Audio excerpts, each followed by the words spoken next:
कुछ त्रासदियाँ धमाके से नहीं आती, वो बिना आवाज़ धीरे धीरे एक शहर के भीतर उतरती हैं।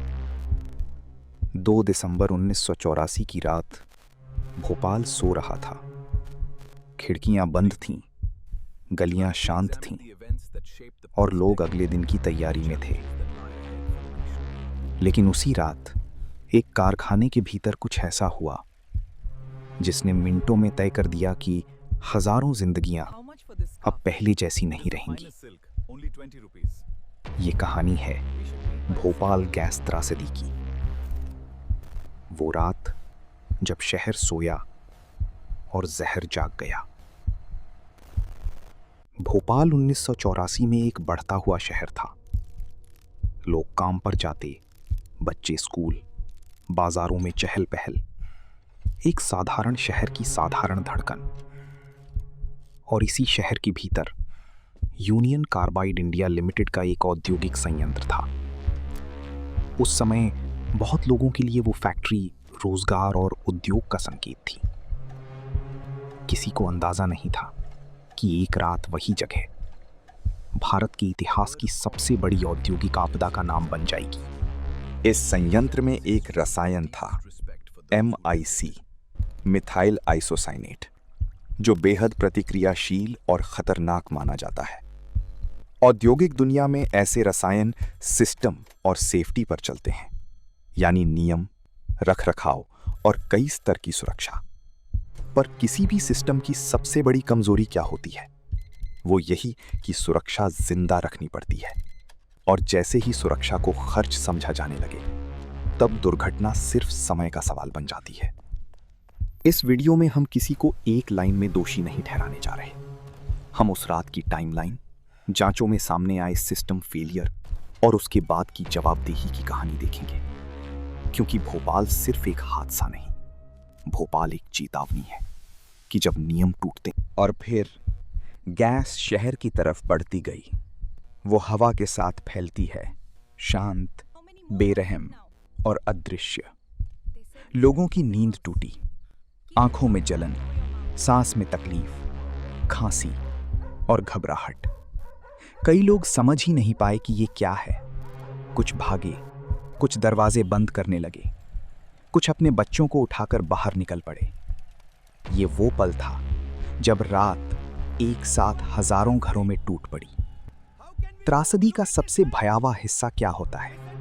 ये कि संकट एक साथ सब पर आता है, लेकिन जानकारी किसी के पास नहीं होती। किस तरफ जाना है, क्या करना है, पानी पीना है या नहीं, हवा से बचना है या नहीं। उस रात लोग समझ से नहीं, सिर्फ सांस बचाने की कोशिश से चल रहे थे।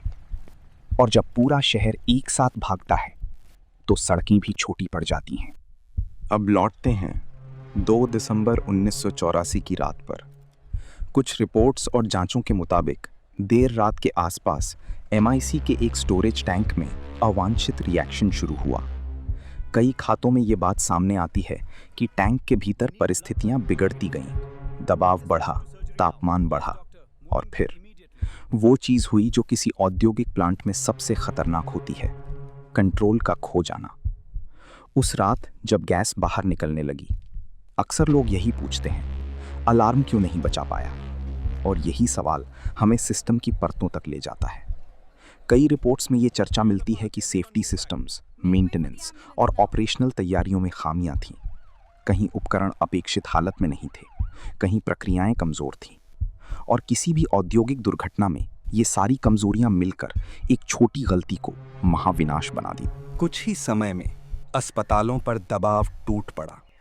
डॉक्टर, नर्स, स्टाफ सब अपनी क्षमता से कहीं ज्यादा लोगों को संभालने की कोशिश कर रहे थे।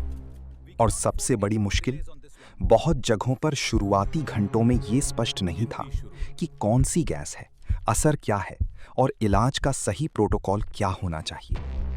ऐसे में चिकित्सा सिर्फ दवा नहीं होती, चिकित्सा बन जाती है असहायता के बीच एक कोशिश। जब सुबह हुई तो भोपाल वैसा नहीं था जैसा एक रात पहले था। गलियों में सन्नाटा, चेहरों पर थकान और आंखों में एक सवाल, ये हो कैसे गया? और यहीं से त्रासदी का दूसरा अध्याय शुरू होता है, गिनती। कितने प्रभावित हुए, कितने मारे गए, कितने आज भी बीमार हैं।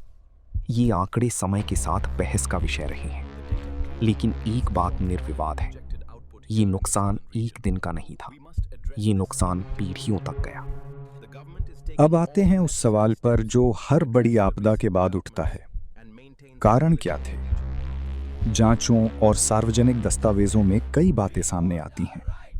सेफ्टी कल्चर की कमजोरी, रखरखाव और ट्रेनिंग की समस्याएं, सिस्टम्स का सही समय पर काम न करना और प्रबंधन नियंत्रण से जुड़ी चूकें।